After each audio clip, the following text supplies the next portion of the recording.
हमारे चैनल को सब्सक्राइब करने के लिए सब्सक्राइब के इस बटन को ऐसे दबाएं, फिर नोटिफिकेशन पाने के लिए इस बेल आइकन को ऐसे प्रेस करें और नोटिफिकेशन को ऑन कर लें।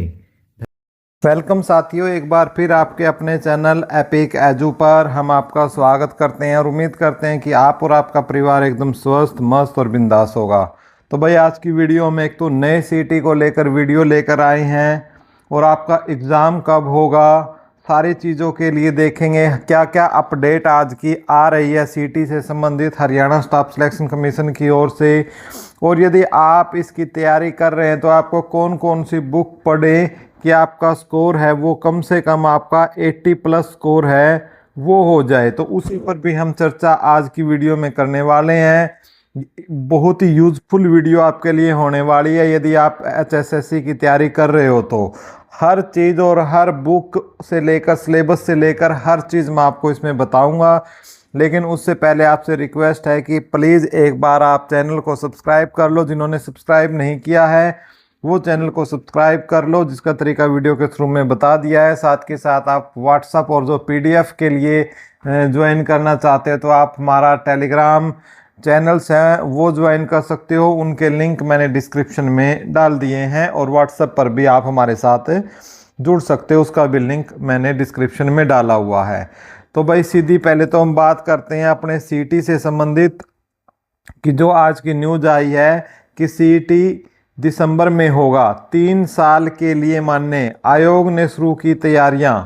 सामाजिक आर्थिक आधार के 5 अंक नहीं मिलेंगे, अंकों में सुधार को परीक्षा दे सकेंगे युवा।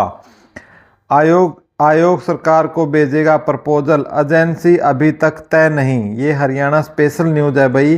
प्रदेश के युवाओं के लिए अच्छी खबर है कि CET यानी कॉमन एलिजिबिलिटी टेस्ट दिसंबर में होगा। प्रदेश सरकार की ओर से इस संदर्भ में हरियाणा कर्मचारी चयन आयोग को पत्र लिखा गया है। पत्र मिलने के बाद हरियाणा कर्मचारी चयन आयोग ने CET की तैयारियां शुरू कर दी हैं। CET में लाखों उम्मीदवार भाग लेते हैं, इसके लिए प्रदेश में सेंटरों का भी निर्माण करना होगा। आयोग जल्द ही उन केंद्रों को लेकर बैठक भी करेगा जिन स्कूलों, कॉलेजों या विश्वविद्यालयों में CET कराया जा सकता है। यही नहीं, सभी DC व SP के साथ भी आयोग की बैठक होनी है ताकि सुरक्षा व्यवस्था को लेकर भी तैयारियां की जा सके।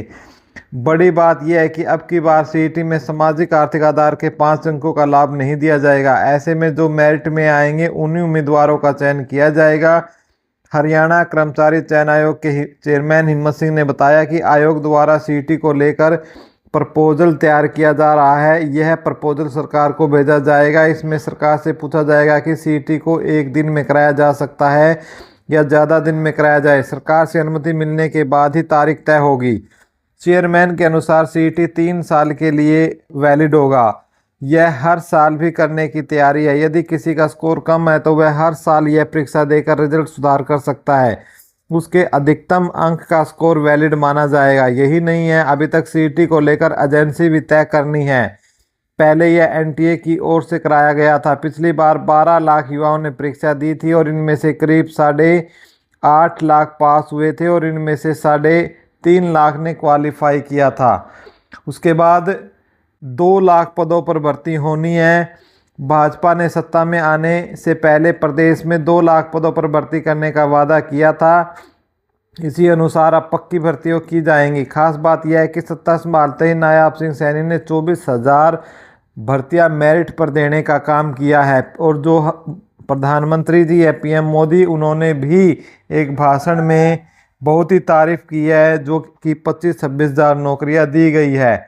प्रदेश सरकार द्वारा विभागों से मांगा जाएगा खाली पदों का ब्यौरा, यानी क्योंकि अभी अभी जो भर्तियां हुई हैं इतने ज़्यादा पद जो हैं वो खाली भी नहीं है, तो इसलिए पदों का जो ब्यौरा मांगा जाएगा और उसके बाद हम आपको एक्यूरेट जानकारी देंगे।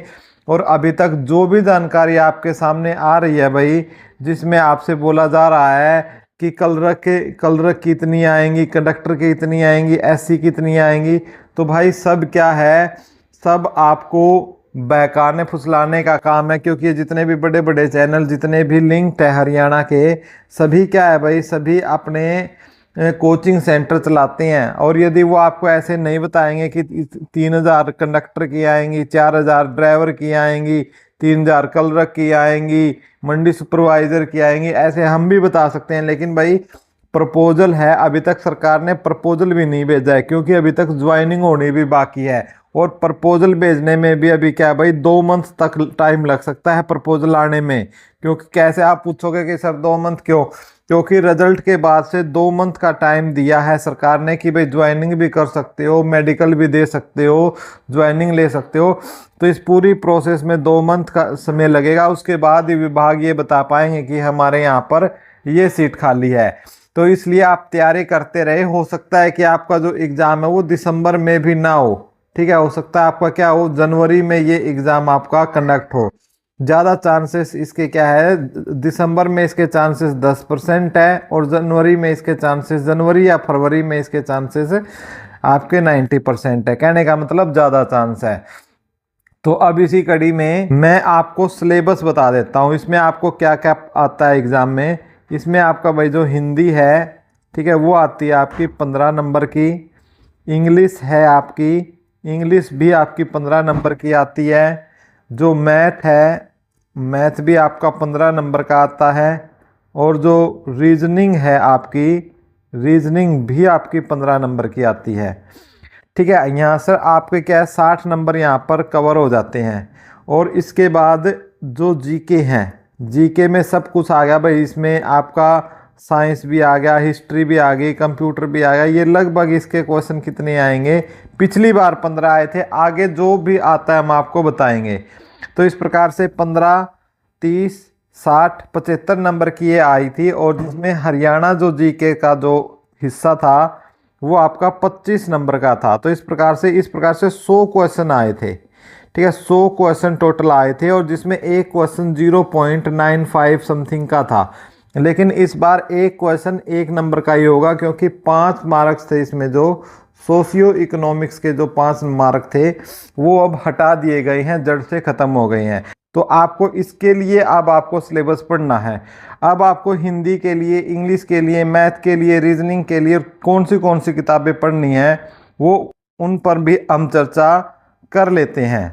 तो साथियों, तो भाई देख लेते हैं हम। जैसे ये हिस्ट्री है, हिस्ट्री के लिए आपको क्या पढ़ना है भाई, जो भी आपकी 6ठी से लेकर 10वीं तक की एनसीईआरटी की बुक है वो आपको पढ़नी है। चाहे हिस्ट्री की, जैसे आपकी प्राचीन हो या जो मिडाइवल हिस्ट्री है उसकी बात करते हैं, या कुछ भी हो, 6 से लेकर आपको 6 से लेकर 10वीं तक की जो एनसीईआरटी है आपको वो करनी है। इसके अलावा आप क्या है भाई, इसके अलावा क्या है भाई, थोड़ी बहुत 12th की जो हिस्ट्री है वो भी आप पढ़ सकते हो, कि आप ये सिक्योर होकर चलो कि भी मेरा क्वेश्चन तो छूटना ही नहीं चाहिए।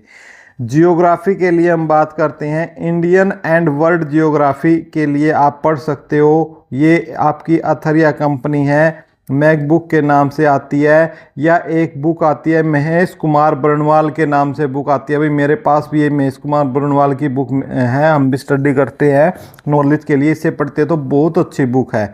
या जो कल्चर के लिए आप नितिन सिंघानिया की बुक इंडियन आर्ट और कल्चर पढ़ सकते हो। या एक स्पेक्ट्रम की आती है भाई, ये जो स्पेक्ट्रम की है ना भाई, ये वास्तव में बहुत ही अच्छी है, ठीक है। इसके अलावा भाई हम बात करते हैं करंट अफेयर की। तो करंट अफेयर के लिए तो भाई आप किसी की भी पढ़ सकते हो, जैसे दिशा मनोहर, या एक जैसे करंट अफेयर के लिए एक जो क्लास चलती है सुबह, उत्कृष्ट क्लास वालों की, गौरव सर की क्लास है, वो भी आप ले सकते हो। हरियाणा के लिए भाई बहुत सारी बुक है, आप इसमें 6 से 10th का लेकर जो भी हरियाणा का जो सिलेबस है उसके अनुसार जो हरियाणा की बुक है वो भी आप पढ़ सकते हो। इसके अलावा भाई हरियाणा जीके के लिए मैं आपको बता देता हूँ भाई, हरियाणा जीके की मैं आपको बता देता हूँ जो अच्छी किताबें आप पढ़ सकते हो। उसमें एक तो ये लगा सकते हो, अरिहंत की है, ठीक है, हरिहंत की किताब है, बहुत अच्छी है। साथ के साथ में एक हरियाणा शास्त्र के नाम से बुक आती है, वो भी बहुत अच्छी बुक है हरियाणा शास्त्र से। और एक कोचिंग वालों की किताब है भाई, ठीक है, मुझे नाम ध्यान नहीं आ रहा, कि वो भी बहुत अच्छे है। तो कोई भी एक किताब ले लेनी है आपको, कोई भी एक किताब जो आपको अच्छी लगे। सबको पता है यार हरियाणा जीके का, तो कोई भी एक किताब लेकर उसको बार बार पढ़िए आप हरियाणा जीके के लिए, वो सबसे बेस्ट रहेगा, ठीक है। जनरल अवेयरनेस के लिए जो आपको जनरल अवेयरनेस है भाई, कोई भी किताब पढ़ सकते हो आप, जैसे प्रीति अग्रवाल की है, एनसीईआरटी की है, कोई भी आप पढ़ लो। मैथमेटिक्स के लिए बात करें तो कंप्लीट मैथ आएगा, जिसमें मैं आपको पब्लिश करता हूं कि आप RS अग्रवाल की किताब है वो कंप्लीट अच्छे से कर लें। साइंस के लिए भाई 6 से 10 तक की एनसीईआरटी की है वो कर ले, या मैकबुक की किताब है, या RS अग्रवाल की रीजनिंग की RS अग्रवाल की आप कर लें। कंप्यूटर के लिए भाई ये आपकी जो बुक है कंप्यूटर फंडामेंटल ऑब्जेक्टिव वाली, प्रीति सिन्हा वाली, ये बहुत अच्छी बुक है, यहाँ से कर सकते हो। और हरियाणा में आजकल जो नाम चल रहा है भाई कंप्यूटर में, लाभ सिंह नैन, ज़्यादातर बच्चे इन्हीं की बुक भी पढ़ते हैं और बैच भी इन्हीं से पढ़ते हैं, तो वो भी आप कर सकते हो। इंग्लिश के लिए और हिंदी के लिए, इंग्लिश के लिए आपका क्या है भाई, ज़्यादातर जो एनसीईआरटी है 6 से 10 की उनमें से आनी है। इसके अलावा आप रिन और मार्टिन की जो बुक्स है बहुत ही अच्छी बुक है, ये खुद मैंने इसको पढ़ा है, बहुत ही अच्छी है। यदि आप डीप अंडरस्टैंडिंग लेना चाहते हैं तो रिन और मार्टिन, या इसके अलावा मैं बता देता हूँ भाई आपको इंग्लिश के लिए, ठीक है, इंग्लिश के लिए कोचिंग केडी कैंपस वालों की बुक आती है, केडी कैंपस वालों की बुक आती है भाई, ठीक है मैम की, तो वो भी आप पढ़ सकते हैं, केडी कैंपस के नाम से बुक मिल जाएगी आपको, बहुत ही अच्छी बुक है। और हिंदी के लिए तो भाई कोई भी किताब जो हिंदी की जिसमें ग्रामर दी गई हो अच्छे लेवल की, ठीक है, ग्रामर दी गई हो आप वो पढ़ सकते हो। और हरियाणा में सुमित सर ने एक बुक निकाली हुई है भाई, वो बहुत ही अच्छी बुक है हिंदी के लिए, वो पढ़ सकते हो। या हिंदी की कोई भी ग्रामर की किताब आपको मिलती है तो वो पढ़ सकते हो, बिल्कुल आसान से हिंदी इसके अंदर पूछी जाती है। तो भाई ये था आपका पढ़ने का तरीका, और इस प्रकार से आप यदि इन बुक्स को इस तरीके की जो रणनीति के साथ, स्ट्रेटेजी के साथ पढ़ोगे तो आपका स्कोर भी 80 से 85 के बीच में आराम से आ जाएगा। और जैसे पिछली बार तो एनटीए ने एग्ज़ाम लिया था तो बहुत ही आसान एग्ज़ाम आया था, और अब इस बार देखते हैं क्या है। तो इस प्रकार जो भी बच्चा साथ के साथ सेंटर की एसएससी की तैयारी कर रहे हैं तो उसको क्या है, सिर्फ भाई एक हरियाणा जी के है वो अलग थोड़ी सी पढ़नी पड़ती है 25 नंबर के लिए, वो मैंने आपको बता दी है। तो ये थी भाई सारी अपडेट। वीडियो अच्छी लगे तो वीडियो को ज़्यादा से ज़्यादा लाइक करें, चैनल को सब्सक्राइब करें। Thank you so much.